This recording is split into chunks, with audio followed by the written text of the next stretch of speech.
Hello दोस्तों, हमारे YouTube channel में आपका स्वागत है। आज का हमारा टॉपिक है मानव शरीर की संरचना और शरीर प्रणाली। आपके सिलेबस के अकॉर्डिंग और भी वीडियोज है हमारे चैनल पर, आप विजिट करके देख सकते हैं। अगर आपको इसका पीडीएफ चाहिए तो आप हमारे टेलीग्राम लिंक से जुड़ सकते हैं। टेलीग्राम लिंक डिस्क्रिप्शन में दिया हुआ है। तो चलिए बढ़ते हैं हम अपने फर्स्ट क्वेश्चन की तरफ। मानव शरीर की सबसे बड़ी प्रणाली कौन सी है? सबसे बड़ी प्रणाली यानी कि तंत्र की बात हो रही है यहाँ पे। पाचन तंत्र, तंत्रिका तंत्र, मांसपेशी तंत्र, त्वचा तंत्र। तंत्र कहिए या प्रणाली, दोनों एक ही होता है। तो सबसे पहले जान लेते हैं कि तंत्र क्या है। हमारे शरीर में टोटल 11 तंत्र होते हैं या प्रणाली होते हैं, जिनके द्वारा हमारे शरीर की सारी क्रियाएं होती हैं। तो कौन कौन से होते हैं ये जान लेते हैं। फर्स्ट है अध्यावरण तंत्र या त्वचा तंत्र। सेकेंड है कंकाल तंत्र या स्केलेटन तंत्र। थर्ड है पेशीय तंत्र यानी कि मस्कुलर सिस्टम। फोर्थ है तंत्रिका सिस्टम, नर्वस सिस्टम। अंतःस्रावी सिस्टम, इंडोक्राइन सिस्टम। परिसंचरण तंत्र, कार्डियोवैस्कुलर सिस्टम। सेवन है लसिका तंत्र यानी कि लैम्फोटिक सिस्टम। 8 नंबर पे है श्वसन तंत्र यानी कि रेस्पिरेटरी सिस्टम। 9 नंबर पे है पाचन तंत्र, डाइजेस्टिव सिस्टम। 10 नंबर पे मूत्र तंत्र, यूरिनरी सिस्टम। 11 नंबर पे प्रजनन तंत्र, रिप्रोडक्टिव सिस्टम। तो ये हमारे शरीर में टोटल 11 तंत्र होते हैं जो हमारी शरीर की सारी क्रियाओं में प्रतिभाग करते हैं, जिसकी वजह से हमारे शरीर की सारी क्रियाएं होती हैं। तो हमारा इसमें ऑप्शन कौन सा हमारा सही होगा? तो इसका ऑप्शन नंबर डी सही होगा, त्वचा प्रणाली। मानव शरीर की सबसे बड़ी प्रणाली या तंत्र की बात करें तो त्वचा तंत्र होता है, यानी कि अध्यावरण तंत्र। मानव शरीर की सबसे बड़ी प्रणाली त्वचा प्रणाली है, जो शरीर की बाहरी परत बनाती है और उसे सुरक्षा प्रदान करती है। इस प्रणाली में त्वचा के साथ साथ बाल, नाखून भी शामिल होते हैं। इसका मुख्य कार्य क्या होता है? पहले इसका मुख्य कार्य होता है शरीर को बाहरी खतरों से बचाना, जैसे चोट और संक्रमण, और तापमान नियंत्रित करना। तो ये बात हुई त्वचा प्रणाली की। और जान लेते हैं पाचन प्रणाली के बारे में। पाचन प्रणाली क्या होती है? पाचन प्रणाली के बारे में जानते हैं। भोजन को शरीर द्वारा अवशोषित किए जा सकने वाले छोटे छोटे हिस्सों में तोड़ देता है पाचन प्रणाली। इसमें कौन कौन से अंग शामिल होते हैं? मुंह, अमाशय, लीवर, गाल ब्लैडर, पेनक्रियाज, छोटी आंत, बड़ी आंत आदि इसमें शामिल हैं। और तंत्रिका प्रणाली के बारे में जानते हैं। तंत्रिका प्रणाली क्या होती है? तंत्रिका तंत्र में शरीर के सभी स्वैच्छिक और अस्वैच्छिक क्रियाओं को नियंत्रित करता है तंत्रिका प्रणाली। और इसमें कौन से अंग प्रतिभाग करते हैं? इसमें मस्तिष्क है, मेरुरज्जा, तंत्रिकाएं और भी शामिल हैं। और मांसपेशी प्रणाली के बारे में बात करते हैं, यानी कि मस्कुलर सिस्टम के बारे में बात करें तो पेशी तंत्र जो होते हैं शरीर को गतिमान बनाने में सक्षम करते हैं। इसमें कंकाली पेशियां और चिकनी मांसपेशियां जो हैं दोनों शामिल होते हैं। हम अपने 2 नंबर के क्वेश्चन पे आ गए हैं। हमारा सेकेंड क्वेश्चन है दिल का मुख्य कार्य क्या है? दिल यानी कि हृदय का मुख्य कार्य क्या है? ऑप्शन देखते हैं। रक्त को पंप करना। ऑप्शन बी है ऑक्सीजन का अवशोषण करना। ऑप्शन सी है पोषक तत्वों का पाचन। ऑप्शन डी है हार्मोन का उत्पादन। तो इसका राइट आंसर होगा ऑप्शन ए, रक्त को पंप करना। पहले हार्ट के बारे में जान लेते हैं।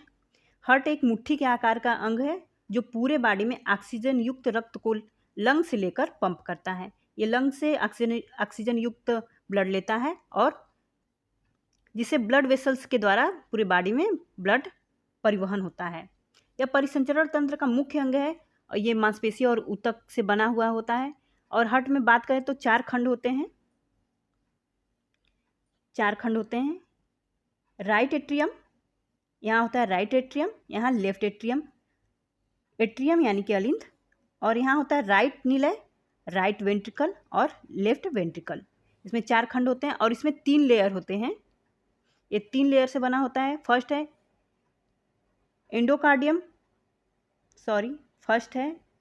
इंडोकार्डियम लेयर, ये आंतरिक परत होती है। सेकेंड है मायोकार्डियम लेयर, ये मध्य परत होती है। और थर्ड है एपिकार्डियम लेयर, ये परत बाहरी परत होती है। हम अपने 3 नंबर के क्वेश्चन पे आ गए हैं। हमारा 3 नंबर का क्वेश्चन क्या है देखते हैं। मस्तिष्क का मुख्य कार्य क्या है? मस्तिष्क यानी ब्रेन का मुख्य कार्य क्या है? ऑप्शन देखते हैं। रक्त को शुद्ध करना, संवेदी जानकारी को संसाधित करना, हार्मोन्स का उत्पादन करना, भोजन का पाचन करना। तो इसका राइट आंसर होगा संवेदी जानकारी को संसाधित करना। रक्त को शुद्ध करने का कार्य मस्तिष्क का नहीं है, ये लंग्स का कार्य होता है।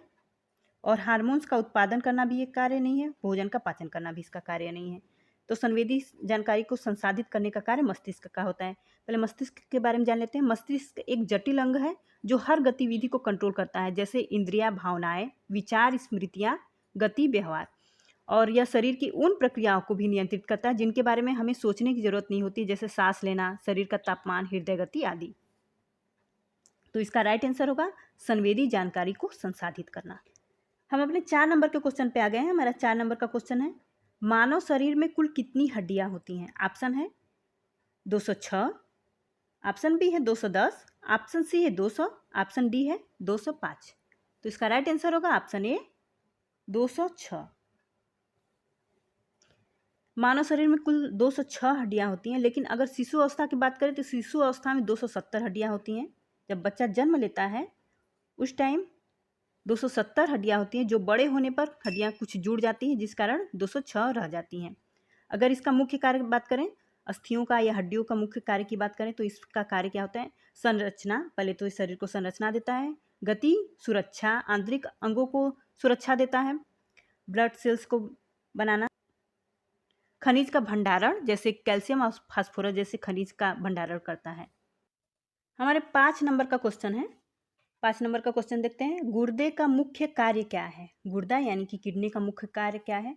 ऑप्शन देखते हैं। ऑप्शन ए है रक्त को पंप करना, ऑप्शन बी है तरल पदार्थ को संतुलित करना, ऑप्शन सी है हार्मोन्स का उत्पादन करना, ऑप्शन डी है भोजन का पाचन। तो इसका राइट आंसर होगा ऑप्शन बी, तरल पदार्थ को संतुलित करना। गुर्दा यानी कि किडनी तरल पदार्थों को संतुलित करता है और अपशिष्ट को समाप्त करता है। तो सबसे पहले किडनी के बारे में जान लेते हैं। किडनी सेम के आकार का अंग होता है, जो इसकी संख्या 2 होती है। ये शरीर में 2 होते हैं, जो रक्त को फिल्टर करने का कार्य करता है। इस प्रक्रिया के दौरान किडनी शरीर के अपशिष्ट को बाहर निकालता है, जो मूत्र के रूप में बाहर निकलता है। किडनी इलेक्ट्रोलाइट को संतुलित रखने में मदद करते हैं, जिसमें सोडियम और पोटेशियम शामिल है। किडनी की सबसे छोटी इकाई की बात करें तो सबसे छोटी इकाई नेफ्रॉन होता है। एग्जाम में अक्सर आते हैं कि किडनी की सबसे छोटी इकाई क्या है, तो किडनी की सबसे छोटी इकाई नेफ्रॉन होता है। हमारा 6 नंबर का क्वेश्चन है, कौन सा अंग शारीरिक संतुलन बनाए रखने में मदद करता है? कौन सा अंग शारीरिक संतुलन को बनाने में मदद करता है? ऑप्शन देखते हैं। ऑप्शन ए है दिल यानी कि हृदय, ऑप्शन बी है मस्तिष्क, ऑप्शन सी है जिगर यानी कि लीवर, ऑप्शन डी है फेफड़े यानी कि लंग्स। तो इसका राइट आंसर होगा ऑप्शन बी, मस्तिष्क यानी कि ब्रेन। ब्रेन जो होता है शारीरिक संतुलन बनाए रखने में महत्वपूर्ण भूमिका निभाता है। अभी हमने ब्रेन के बारे में पढ़ा। ब्रेन एक जटिल अंग है जो सभी गतिविधि को कंट्रोल करता है, जैसे इंद्रियां, भावनाएं, विचार, स्मृतियां, गति, व्यवहार, इन सभी प्रक्रियाओं को नियंत्रित करता है। इसीलिए इसका राइट आंसर होगा मस्तिष्क यानी कि ब्रेन शारीरिक संतुलन को बनाए रखने में मदद करता है। हमारा नेक्स्ट क्वेश्चन यानी कि 7 नंबर का क्वेश्चन है, मानव शरीर में रक्त का मुख्य कार्य क्या है? मानव शरीर में रक्त का मुख्य कार्य यानी कि रुधिर का मुख्य कार्य क्या है? ऑप्शन देखते हैं। पोषक तत्वों का अवशोषण, ऑप्शन बी है ऑक्सीजन का परिवहन, ऑप्शन सी है हड्डियों का निर्माण करना, ऑप्शन डी है ऊर्जा प्रदान करना। तो इसका राइट आंसर होगा ऑप्शन बी, ऑक्सीजन का परिवहन। पहले हम रक्त के बारे में जान लेते हैं। रक्त यानी कि रुधिर या कहिए ब्लड। तो ये ब्लड क्या होता है? ब्लड एक संयोजी ऊतक है, यानी कि ये ऊतकों से मिलकर बनता है। और ये ऊतक कौन कौन से हैं? प्लाज्मा है, आरबीसी है, डब्ल्यूबीसी है और प्लेटलेट्स। इन चारों से मिलकर ब्लड बनता है, तो इसलिए इसे संयोजी ऊतक बोलते हैं। अब इसका कार्य समझ लेते हैं कि रक्त का, रुधिर का या फिर ब्लड कह लीजिए, इसका कार्य क्या है। तो इसका मुख्य कार्य जो है ऑक्सीजन का परिवहन, पोषक तत्वों का परिवहन। परिवहन का अर्थ होता है कि एक स्थान से दूसरे स्थान तक ले जाने का कार्य है, जो वो परिवहन होता है। और ये हार्मोन्स का परिवहन भी करता है और कार्बन डाइऑक्साइड को और अपशिष्ट पदार्थों को बाहर निकालने का कार्य करता है। तो ये हुई बात रक्त यानी कि रुधिर का कार्य है। हमारा 8 नंबर का क्वेश्चन है। क्वेश्चन क्या है देख लेते हैं। कौन सी प्रणाली शरीर में हार्मोन का उत्पादन करती है? हार्मोन का उत्पादन की बात हो रही है यहाँ पे। तो ऑप्शन देखते हैं। पाचन प्रणाली, ऑप्शन बी अंतःस्रावी प्रणाली, ऑप्शन सी है श्वसन प्रणाली, ऑप्शन डी है मांसपेशी प्रणाली। तो इसका राइट आंसर होगा ऑप्शन बी, अंतःस्रावी प्रणाली। यानी कि इंडोक्राइन सिस्टम। यहाँ इंडोक्राइन सिस्टम की बात हो रही है, तो इसके बारे में थोड़ा सा जान लेते हैं। अंतःस्रावी तंत्र जो होता है एक जैविक प्रणाली है जिसमें हार्मोन बनाने वाली ग्रंथियाँ होती हैं जो हार्मोन का निर्माण करती हैं। और इसके बाद क्या होता है कि शरीर में रासायनिक संदेश वाहक के रूप में कार्य करते हैं। ये जो होती है हार्मोन्स का उत्पादन करते हैं। ये हार्मोन क्या करते हैं, शरीर में रासायनिक संदेश वाहक के रूप में कार्य करती हैं। हार्मोन्स रक्त प्रवाह में स्रावित होती है, जो रक्त होता है उसमें स्रावित होता है, जो ब्लड वेसल्स के द्वारा एक जगह से सभी कोशिकाओं में पहुंचता है। इसके साथ साथ पाचन प्रणाली के बारे में जान लेते हैं। पाचन प्रणाली क्या करता है? पाचन का प्रणाली का मेन काम है पाचन करना, और जो भोजन होते हैं उसको तोड़ता है, छोटे छोटे टुकड़ों में तोड़ता है, फिर उसे अवशोषित करने लायक बनाता है। और छोटी आंत, बड़ी आंत, ये सारे जो अंग होते हैं पोषक तत्वों को अवशोषित किए जाते हैं। और पाचन प्रणाली में कौन कौन से अंग भाग लेते हैं? पहला अंग है मुंह, दूसरा अमाशय, लीवर, गाल ब्लैडर, पैनक्रियाज, छोटी आंत और बड़ी आंत, ये पाचन प्रणाली के अंग होते हैं। इसके साथ साथ श्वसन प्रणाली के बारे में जानते हैं। श्वसन प्रणाली में सबसे मुख्य जो होता है अंग वो होता है फेफड़ा। फेफड़ा श्वसन तंत्र का एक बड़ा हिस्सा है। शरीर में 2 लंग्स होते हैं, ऑक्सीजन को ग्रहण करते हैं। जो लंग्स होते हैं ऑक्सीजन को ग्रहण करते हैं और कार्बन डाइऑक्साइड को शरीर से बाहर निकालते हैं। और यह श्वसन प्रक्रिया 12 से 20 प्रति मिनट होती है। 12 से 20 प्रति मिनट। ये एग्जाम में पहले आ चुका है कि 1 मिनट में कितनी श्वसन दर होती है, तो 12 से 20 प्रति मिनट होते हैं। और ये ऑक्सीजन को अवशोषित करने के बाद ऑक्सीजन हृदय तक पहुंचाते हैं। और ये हृदय क्या करता है, ऑक्सीजन युक्त रक्त को पंप करता है, जिसके बाद रक्त जो होता है ब्लड वेसल्स के द्वारा पूरी बॉडी में पहुंचती है। और मांसपेशी प्रणाली के बारे में जान लेते हैं। मांसपेशी प्रणाली जो होती है शरीर को गतिमान बनाने में सक्षम करता है। इसमें कंकाली मांसपेशी और चिकनी मांसपेशियां दोनों शामिल होती हैं। नसों का मुख्य कार्य क्या है? नसों यानी कि ब्लड वेसल्स की बात हो रही है यहाँ पर, तो उसका मुख्य कार्य क्या है? ऑप्शन देखते हैं। ऑक्सीजन का अवशोषण, ऑप्शन बी है संवेदनाओं का संचारण, ऑप्शन सी है पोषक तत्वों का पाचन, ऑप्शन डी है शरीर के तापमान को नियंत्रित करना। तो सबसे पहले ऑक्सीजन का अवशोषण का कार्य नहीं है इसका, पोषक तत्वों का पाचन भी नहीं करता है, शरीर के तापमान को नियंत्रित भी नहीं करता है। तो इसका राइट आंसर बचता है संवेदनाओं का संचारण। पहले ब्लड वेसल्स के बारे में जान लेते हैं। ब्लड वेसल्स यानी कि रक्त वाहिकाएं, ये इसका कार्य क्या है? पूरी बॉडी में रक्त का संचार करना होता है। ये महत्वपूर्ण अंगों और ऊतकों तक ऑक्सीजन को पहुंचाने का कार्य करता है और अपशिष्ट पदार्थों को निकालने का कार्य करता है। इसके साथ साथ अगर ब्लड में जो भी चीज़ें होती हैं जैसे कि हार्मोन्स, एंजाइम्स, जो भी चीज़ें होती हैं उनको ये एक जगह से दूसरे जगह पहुंचाने का कार्य करता है। तो इसका राइट आंसर होगा संवेदनाओं का संचारण। हमारा 10 नंबर का क्वेश्चन है, शरीर में रक्त को साफ करती है। शरीर में रक्त को कौन साफ करता है? ऑप्शन है, फर्स्ट ऑप्शन है जिगर यानी कि लीवर, सेकेंड है फेफड़े यानी कि लंग्स, सी है गुर्दे यानी कि किडनी, डी है दिल यानी कि हार्ट। तो इसका राइट आंसर होगा ऑप्शन ए लीवर। यहाँ पर लीवर को क्यों बोला गया है कि शरीर के रक्त को साफ करता है, तो पहले लीवर के बारे में जान लेते हैं।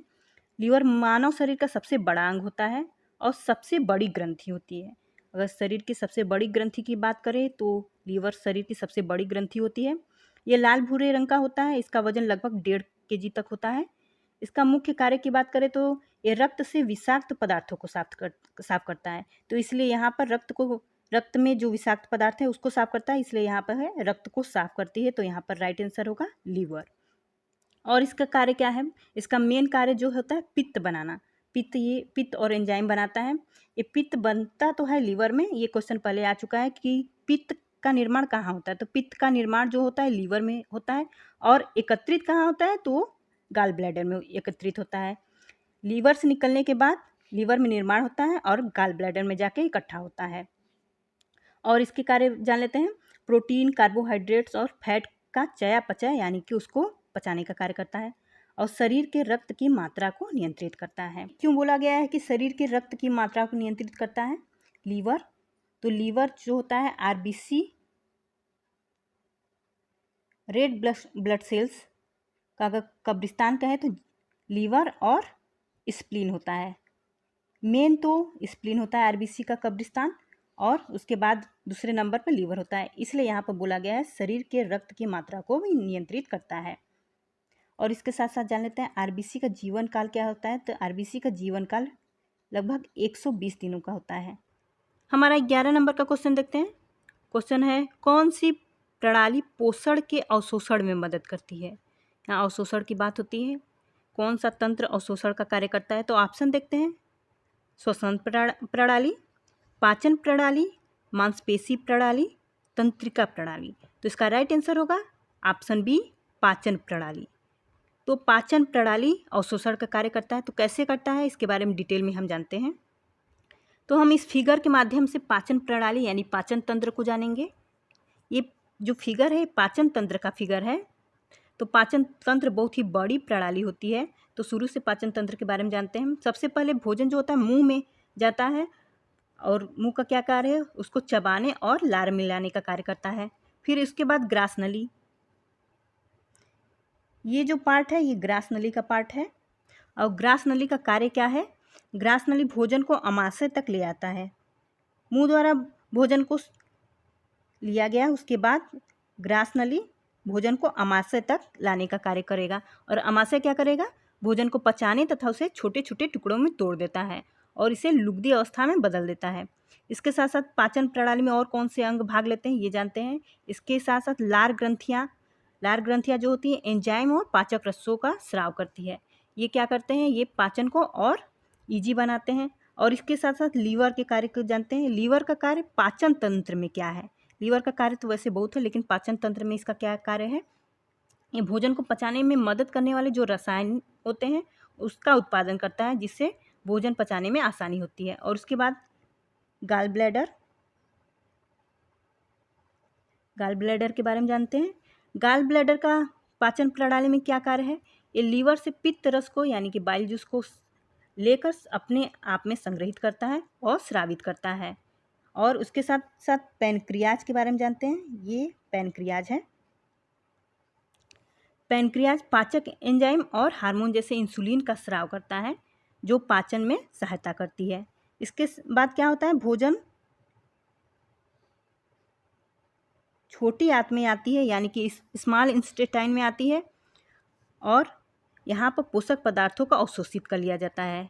इसके साथ जान लेते हैं कि छोटी आंत की लंबाई क्या होती है। एग्जाम में अक्सर आता है कि छोटी आंत की लंबाई क्या होती है। तो लगभग 6 से 7 मीटर तक छोटी आंत की लंबाई होती है। तो अवशोषण का जो मुख्य कार्य होता है वो छोटी आंत करती है और उसके बाद जो बचे खुचे अवशोषण होते हैं वो बड़ी आंत का कार्य होता है। छोटी आंत के बाद भोजन बड़ी आंत में जाती है। यहाँ पर बचे हुए पोषक तत्वों का अवशोषण होता है। इसके बाद मलाशय द्वारा अपशिष्ट पदार्थ बाहर आ जाते हैं। तो ये हुई बात पाचन प्रणाली या पाचन तंत्र के बारे में। हमारा नेक्स्ट क्वेश्चन है मानव शरीर में कितनी मुख्य मांसपेशियां होती हैं। मानव शरीर में कुल कितनी मुख्य मांसपेशियां होती हैं। तो ऑप्शन देखते हैं। ए है 400, बी है 600, सी है 800, डी है 1000। तो इसका राइट आंसर होगा ऑप्शन बी 600। मानव शरीर में लगभग 600 मांसपेशियां होती हैं जो गति और स्थिरता में मदद करती है। हमारा 13 नंबर का क्वेश्चन है। क्वेश्चन क्या है देखते हैं। हृदय में कुल कितने कक्ष होते हैं। हृदय में कुल कितने कक्ष होते हैं, ऑप्शन देखते हैं। ए है 2, बी है 3, सी है 4, डी है 5। तो इसका राइट आंसर होगा ऑप्शन सी 4। हृदय में कुल 4 कक्ष होते हैं। इसमें 2 अलिंद और 2 निलय होते हैं। तो इसमें 2 अलिंद और 2 निलय होते हैं। अलिंद यानी कि एट्रियम और निलय यानी कि ventricle. Right atrium, left atrium, right ventricle और लेफ्ट वेंट्रिकल। हम अपना 14 नंबर का क्वेश्चन देखते हैं। हमारा 14 नंबर का क्वेश्चन है कौन सा अंग विषाक्त पदार्थों को निकालने का कार्य करता है। तो ऑप्शन देखते हैं। फेफड़े यानी कि लंग्स, ऑप्शन बी है जिगर यानी कि लीवर, ऑप्शन सी है गुर्दे यानी कि किडनी, ऑप्शन डी है मस्तिष्क यानी कि ब्रेन। तो इसका राइट आंसर होगा ऑप्शन सी गुर्दे यानी कि किडनी।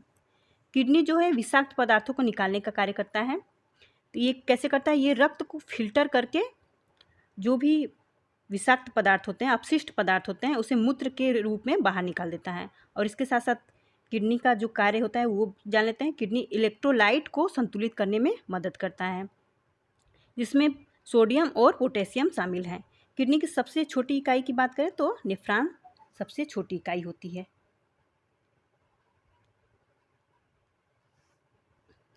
हमारा 15 नंबर का क्वेश्चन है, किस अंग में ऑक्सीजन का अवशोषण होता है? यानी कि ऑक्सीजन का अवशोषण का कार्य कौन सा अंग करता है? तो ऑप्शन देखते हैं। ऑप्शन ए है हार्ट, ऑप्शन बी है लीवर, ऑप्शन सी है लंग्स, ऑप्शन डी है किडनी। तो इसका राइट आंसर होगा ऑप्शन सी लंग्स, यानी कि फेफड़े। फेफड़े श्वसन तंत्र का एक बड़ा हिस्सा है।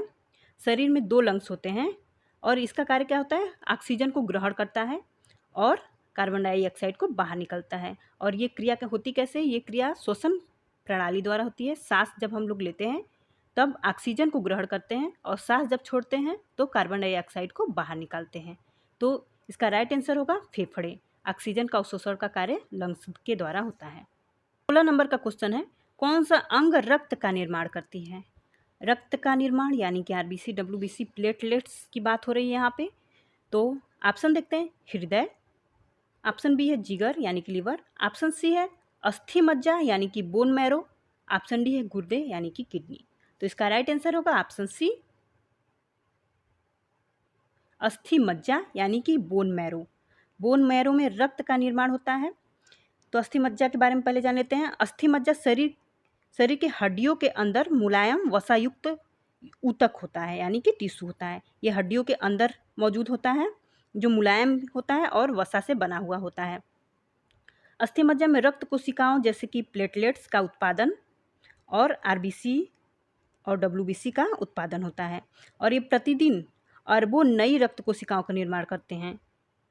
ये एक दिन में तकरीबन अरबों नई कोशिकाओं का निर्माण करते हैं। तो ये बात हुई अस्थि मज्जा के बारे में। हमारा 17 नंबर का क्वेश्चन है, शरीर के तापमान को नियंत्रित करने का कार्य कौन करता है? शरीर के तापमान को नियंत्रित करने का कार्य कौन सा अंग करता है? ऑप्शन देखते हैं। ऑप्शन ए है हार्ट, ऑप्शन बी है ब्रेन, ऑप्शन सी है लंग्स, ऑप्शन डी है लीवर। तो इसका राइट आंसर होगा ऑप्शन बी ब्रेन, यानी कि मस्तिष्क। मस्तिष्क के बारे में हमने पढ़ा कि मस्तिष्क सारे अंगों को नियंत्रित करने का कार्य करता है। तो ये तापमान को भी नियंत्रित करने का कार्य करता है। तो इसका राइट आंसर होगा मस्तिष्क। हमारा 18 नंबर का क्वेश्चन देखते हैं। 18 नंबर क्वेश्चन क्या है, कौन सा अंग पोषण के अवशोषण में मुख्य भूमिका निभाता है? यहाँ पाचन प्रणाली के बारे में बात हो रही है। पाचन प्रणाली का कौन सा अंग अवशोषण का कार्य करता है? तो ऑप्शन देखते हैं। ऑप्शन ए है पेट यानी कि स्टमक, ऑप्शन बी है मुंह, ऑप्शन सी है छोटी आंत, ऑप्शन डी है बड़ी आंत। तो अभी हमने पीछे पाचन प्रणाली के बारे में पढ़ा, तो उसमें पढ़ा छोटी आंत का जो मुख्य कार्य होता है वो अवशोषण का कार्य होता है।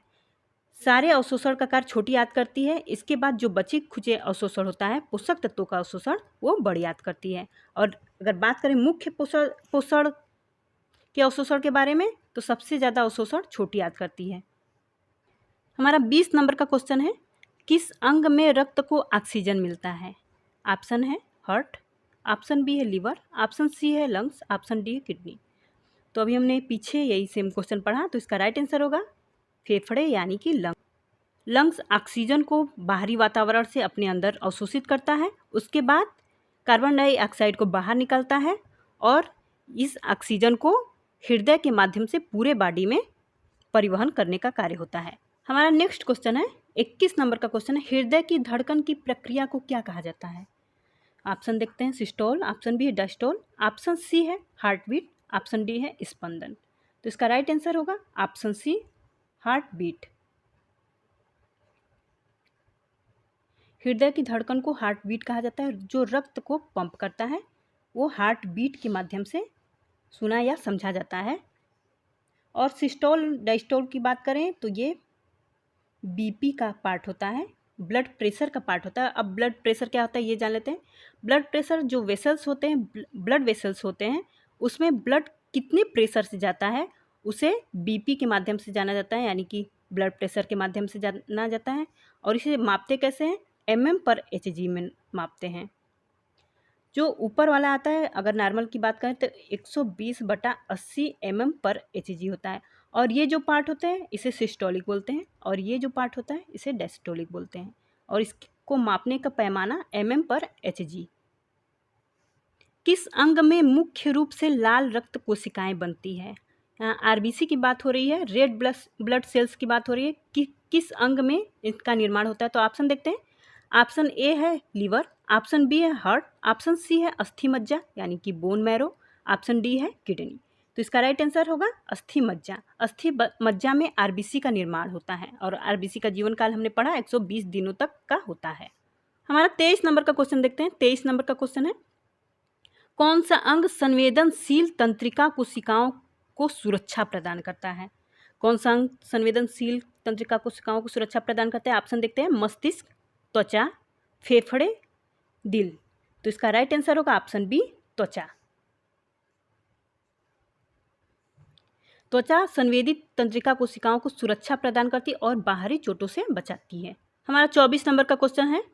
क्वेश्चन क्या है देखते हैं। मानव शरीर की मांसपेशियां कितने प्रकार की होती हैं? मांसपेशियां कितने प्रकार की होती हैं? तो ऑप्शन देखते हैं। ऑप्शन ए है 1, ऑप्शन बी है 2, ऑप्शन सी है 3, ऑप्शन डी है 4। तो इसका राइट आंसर होगा ऑप्शन सी, 3।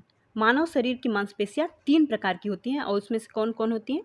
तो पहला होता है कंकाली, दूसरा होता है चिकनी, तीसरा होता है हृदयी मांसपेशियां। कंकाली मांसपेशियां जो होती हैं केवल कंकाल तंत्र में पाई जाती हैं और चिकनी मांसपेशियां शरीर के बाकी पार्ट में पाई जाती हैं और हृदयी मांसपेशियां केवल हृदय में पाई जाती है, इसीलिए इसका नाम हृदयी मांसपेशियां रखा गया है। इस नंबर का क्वेश्चन लास्ट क्वेश्चन है। मानव शरीर का सबसे बड़ा अंग कौन सा है? तो ऑप्शन देखते हैं। लीवर, हृदय, त्वचा, फेफड़े। तो अभी हमने लीवर के बारे में पढ़ा है। लीवर शरीर की सबसे बड़ी ग्रंथि होती है, तो ये सबसे बड़ा अंग नहीं होता है। हृदय भी शरीर का सबसे बड़ा अंग नहीं होता है और फेफड़े भी नहीं होता। अब त्वचा की बात करें तो त्वचा शरीर की सबसे बड़ा अंग होता है जो पूरे शरीर पर फैली होती है और त्वचा में नाखून और बाल भी शामिल होते हैं।